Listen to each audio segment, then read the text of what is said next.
کیا واقعی رات کے آخری پہر مانگی گئی دعا میں ایک خاص فضیلت ہے؟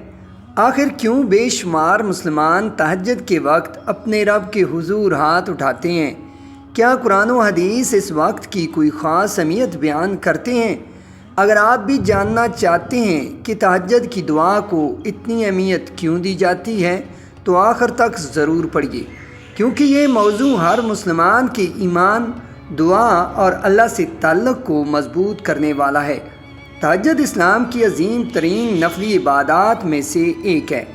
یہ وہ نماز ہے جو عشاء کے بعد کچھ دیر سونے کے بعد رات کے آخری حصے میں ادا کی جاتی ہے۔ اگرچہ تہجد فرض نہیں، لیکن نبی کریم صلی اللہ علیہ وآلہ وسلم اس کا خاص اہتمام فرمایا کرتے تھے۔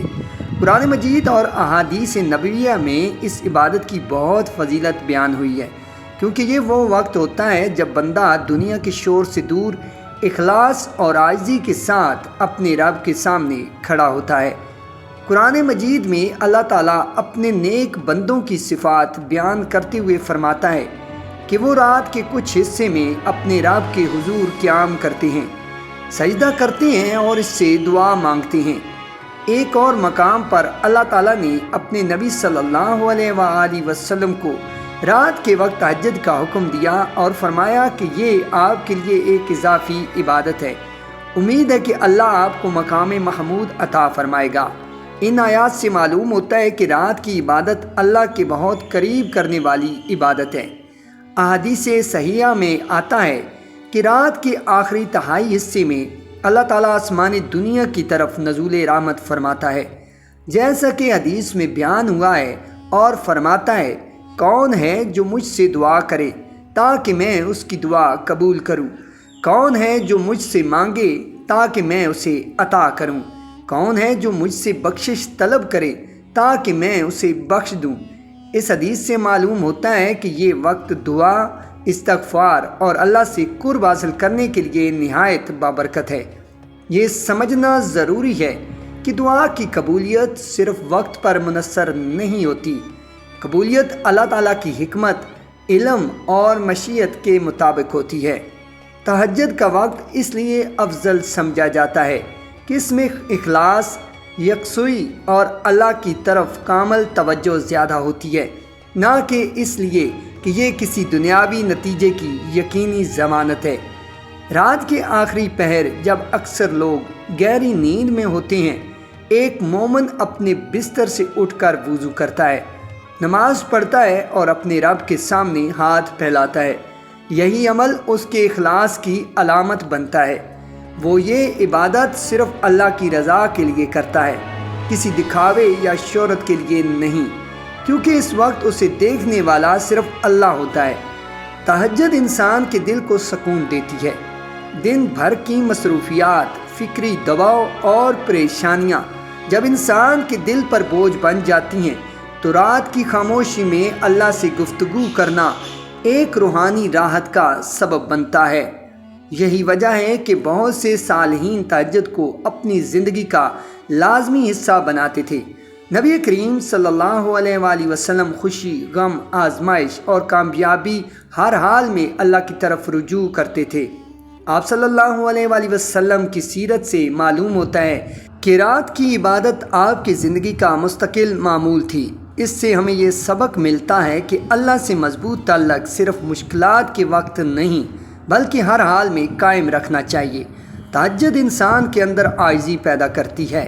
جب بندہ تنہائی میں اپنے رب کے سامنے کھڑا ہو کر اپنی کمزوریوں، غلطیوں اور حاجات کا اعتراف کرتا ہے تو اس کا دل نرم ہوتا ہے اور اللہ پر اس کا بھروسہ بڑھتا ہے۔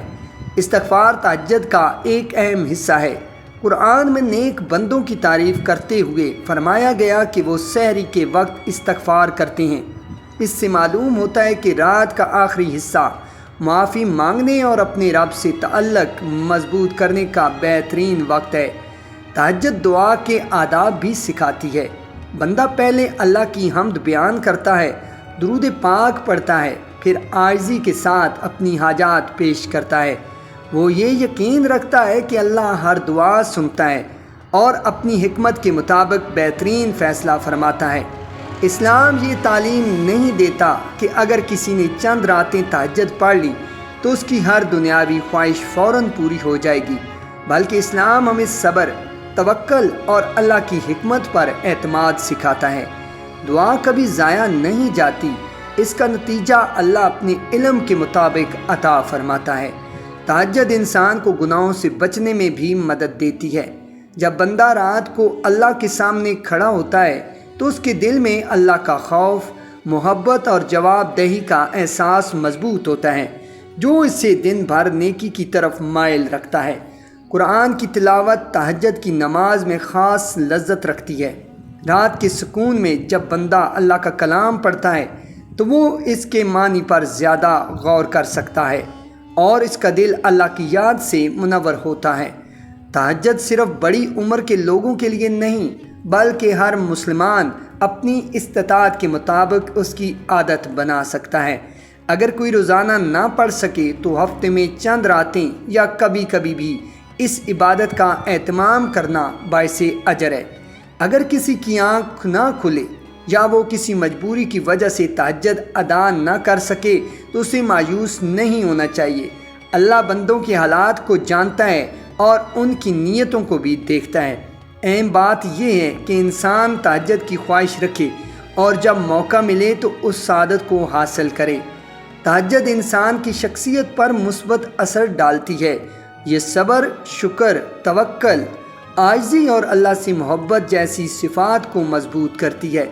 یہی صفات دنیا اور آخرت دونوں میں کامیابی کا ذریعہ بنتی ہیں۔ بہت سے لوگ اپنے اہم فیصلوں، مشکلات اور دعاؤں کے لیے تہجد کا اہتمام کرتے ہیں۔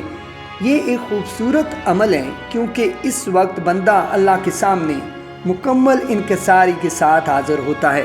تاہم یہ یاد رکھنا چاہیے کہ کامیابی اور قبولیت کا اصل فیصلہ اللہ تعالیٰ کی حکمت کے مطابق ہوتا ہے۔ تہجد کی سب سے بڑی طاقت دراصل بندے اور اللہ کے درمیان مضبوط تعلق میں ہے۔ جب انسان اپنے رب پر مکمل بھروسہ کرتا ہے، اس سے دعا کرتا ہے، اپنی غلطیوں پر توبہ کرتا ہے اور اس کی رحمت کا امیدوار بنتا ہے تو اس کا ایمان مضبوط ہوتا ہے اور اس کے دل میں سکون پیدا ہوتا ہے۔ آج کے دور میں جب ذہنی دباؤ، بے چینی اور مصروفیات بڑھ گئی ہیں، تہجد انسان کو ایک ایسا وقت فراہم کرتی ہے جس میں وہ دنیا کی ہنگامہ خیزی سے الگ ہو کر اپنے خالق سے تعلق جوڑ سکتا ہے۔ یہی تعلق اسے امید، ہمت اور روحانی طاقت عطا کرتا ہے۔ آخرکار ایک مومن جانتا ہے کہ دعا کا مقصد صرف اپنی خواہشات پوری کروانا نہیں بلکہ اللہ سے تعلق مضبوط کرنا بھی ہے۔ تہجد اسی تعلق کو گہرا کرتی ہے اور بندے کو یہ احساس دلاتی ہے کہ اس کا رب ہر حال میں اس کے قریب ہے، اس کی دعاؤں کو سنتا ہے اور اس کے لیے بہترین فیصلہ فرماتا ہے۔ آخر میں ایک اہم بات، تہجد کی دعا کی فضیلت اس لیے بیان کی گئی ہے کہ یہ اخلاص، عاجزی، استغفار، ذکر الہی اور اللہ سے قرب حاصل کرنے کا بہترین وقت ہے۔ قرآن اور صحیح احادیث ہمیں رات کی عبادت کی عظمت بتاتے ہیں، لیکن یہ بھی سکھاتے ہیں کہ دعا کی قبولیت ہمیشہ اللہ کی حکمت اور مشیت کے مطابق ہوتی ہے۔ اس لیے تہجد کو کسی دنیاوی نتیجے کی ضمانت سمجھنے کے بجائے اللہ سے تعلق مضبوط کرنے، اپنے ایمان کو تازہ کرنے اور اس کی رحمت و مغفرت حاصل کرنے کا ذریعہ سمجھنا چاہیے۔ اللہ تعالیٰ ہمیں تہجد کی برکتوں سے حصہ عطا فرمائے، ہماری دعاؤں کو اپنی حکمت کے مطابق قبول فرمائے اور ہمیں ہمیشہ اپنے ذکر، شکر اور عبادت پر قائم رکھے۔ آمین ثم آمین۔